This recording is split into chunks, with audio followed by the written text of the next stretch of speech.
దేవుని నామానికి స్తోత్రములు. ఈ ఉదయకాల సమయంలో మీ అందరికీ కూడా నా హృదయపూర్వకమైనటువంటి వందనాలు తెలియజేస్తున్నానండి. దేవుడు మాట్లాడుతున్నటువంటి మాట ఈరోజు దయచూపుటకు నిర్ణయ కాలమే వచ్చెను. దేవుని బిడ్డలారా, దేవునికి సమస్తము కూడా సాధ్యమే. అసాధ్యమైనది ఏదైనా ఉన్నదా అని చెప్పేసి అని అబ్రహాంతో మాట్లాడుతూ ఆయన ఏం మాట్లాడుతున్నాడంటే, ఈ కాలమున నిర్ణయ కాలమందు నీ యొద్దకు తిరిగి వచ్చెదను. ఒక కాలం ఉంది, ఆ కాలము దేవుడు నిర్ణయించి ఉన్నాడు. ఆ కాలమున దేవుడు నీ యొద్దకి తిరిగి వస్తాడు అని చెప్పేసి అని మాట్లాడుతూ ఉన్నాడు. ఈరోజు దేవుడు నీతో మాట్లాడే మాట కూడా అదే. దయచూపుటకు నిర్ణయ కాలం వచ్చింది. దేవుడు నీ దగ్గరికి రాబోతూ ఉన్నాడు. అందుకైనా మాట్లాడుతున్నాడు. ఆయన దిక్కులేని దరిద్రుల ప్రార్థన నిరాకరింపక వారి ప్రార్థన వైపు తిరిగి ఉన్నాడు.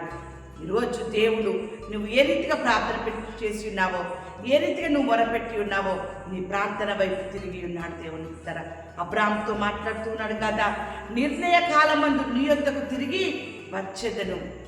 ఈరోజు ఈ దినము నిర్ణయించబడింది దేవుడు నీ యొద్దకి రావడానికి, నీ ప్రార్థన ఆలకించడానికి, నీకు జవాబు ఇవ్వడానికి, నిన్ను విడిపించడానికి, రక్షించడానికి, కాపాడడానికి, విజయం ఇవ్వడానికి, నిన్ను ఉన్నతమైనటువంటి స్థితిలో నిన్ను ఉంచడానికి, నిన్ను ఆశీర్వదించడానికి, పడిపోయినటువంటి స్థితిలో నీవు ఉన్నావేమో నిన్ను లేవనెత్తి నిన్ను స్థిరపరచడానికి ఈ దినమును దేవుడు నిర్ణయించుకున్నాడు.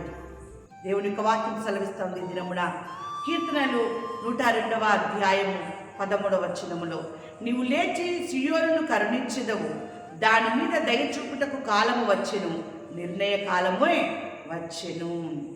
దేవుడు దయచూపుటకు కాలం వచ్చెను. ఈరోజు దేవుడు మీద దయచూపుతూ ఉన్నాడు.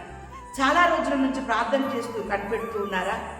మీ మీద దయచూపుటకు నిర్ణయ కాలము వచ్చిన దేవుడు బిడ్డ, మీకు సహాయం చేయటకు, మిమ్మల్ని కరుణించుటకు ఈరోజే దేవుడు గొప్ప కార్యం చేయబోతూ ఉన్నాడు.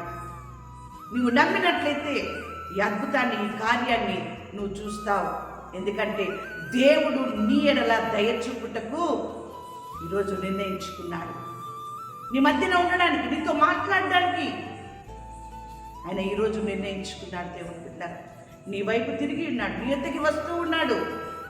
ఆయన ఎంత చక్కగా మాట్లాడుతున్నాడు ఈరోజు అంటే దేవుని బిడ్డారా, నీకున్నటువంటి శ్రమల నుంచి నీకు విడుదల, నీకున్నటువంటి అనారోగ్య పరిస్థితుల నుంచి నీకు విడుదల ఇవ్వడానికి, కీడు నుండి మేలుగా చేయడానికి దేవుని బిడ్డ, నువ్వు కీడు అనుభవిస్తున్నావేమో, వేదన దుఃఖం అనుభవిస్తున్నావేమో, దాన్ని సంతోషముగా మేలుగా మార్చడానికి ఆయన నీ వైపు తిరిగి ఉన్నాడు. దేవుని బిడ్డ ఆపత్కాలంలో నమ్ముకొని తగినటువంటి దేవుడు ఆయన నీ వైపు తిరిగి ఉన్నాడు. ఆయన ఎంతైనా నమ్మదగిన దేవుడు. దేవుని బిడ్డ నమ్మదగిన దేవుని వైపు నువ్వు ఆయనకు సాగిలపడి ఆయన వైపు తిరిగి నువ్వు ప్రార్థన చేస్తున్నావు. ఆయననే నమ్మి ఆయన ఏంటి నువ్వు విశ్వాసం ఉంచి నన్ను కరుణించుమని చెప్పి నువ్వు ప్రార్థన చేస్తున్నావు కదా, నీ ప్రార్థనకి జవాబు దేవుడు ఇవ్వబోతున్నాడు.